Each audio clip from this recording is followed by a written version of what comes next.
Hi, it's Reverend John at Unity Palo Alto Spiritual Center, and this is our thought for today. I release my darkest fears. This article was written in the Release and Renew booklet published by Unity. In childhood, my darkest fear included fear of the dark. I was told, do not be afraid, yet fear was there. Darkness felt very much like the unknown. My room had an electric heater with coils that glowed bright orange, illuminating the entire room. The glow was eerie, but also comforting. That glow made everything look different, but then again, everything was the same. It was as if orange lenses were put over my eyes. Seeing everything with an orange hue, the world took on a happier tone, and my fear abated. Nothing really changed in the outer world. The only change was the way I saw and perceived the world.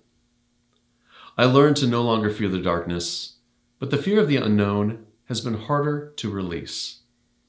The inevitable ups and downs that life has brought fear to the surface. Could I face those fears down in the same way I faced down the fear of the dark, by seeing them differently? I found that I could do just that. When faced with new fears, I perceived them differently, as if seeing them through different colored lenses, the lens of faith. And two scripture verses from Matthew chapter 1, verse 20, Joseph, son of David, do not be afraid. And Luke 1, verse 30, do not be afraid, Mary. So today, let us affirm and let our thought be, I release my fear of darkness. No, I release my darkest fears. Fear of darkness may be one of those.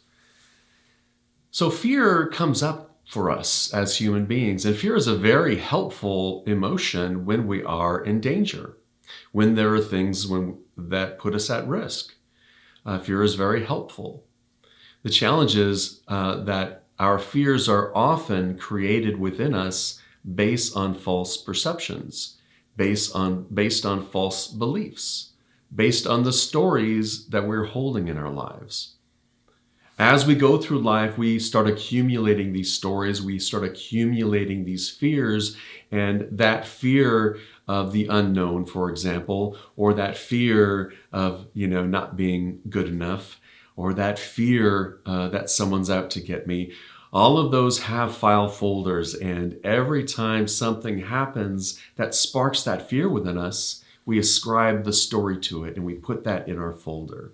So over time, our folder of fear gets thicker and thicker, and we start looking for the truth. We start looking for the data that would support that fear and that story, even if it's false, even if it's falsely interpreted. So our task today is, when we discover that we have some fear, to perhaps allow the fear to be there. Say, okay, here's the fear. And if we just sat with the fear for a little bit without giving it a story, if we sat with the fear a little bit without researching our file cabinet, right, and just said, there's fear here. Is it real? Am I in danger?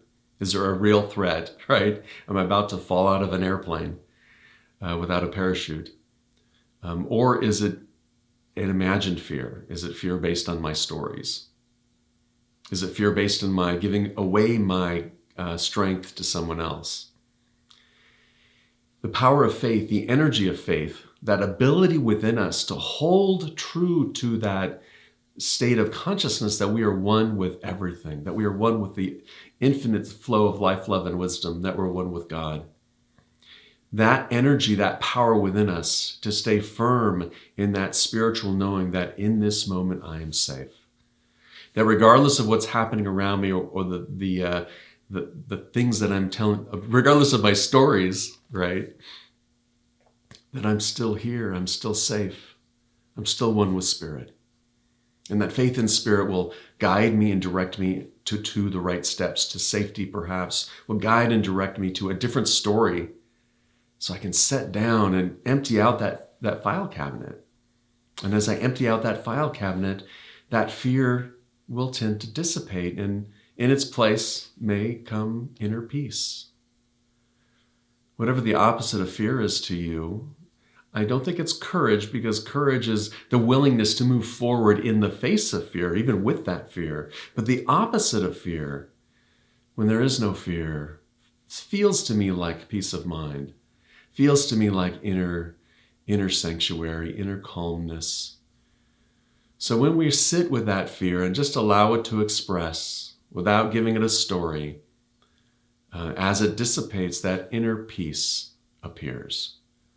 And we can breathe into that inner peace and draw it forward and give it a story, give it a meaning. So today we release our deepest fears and we breathe into inner peace. Have a wonderful day. Love and blessings. Namaste.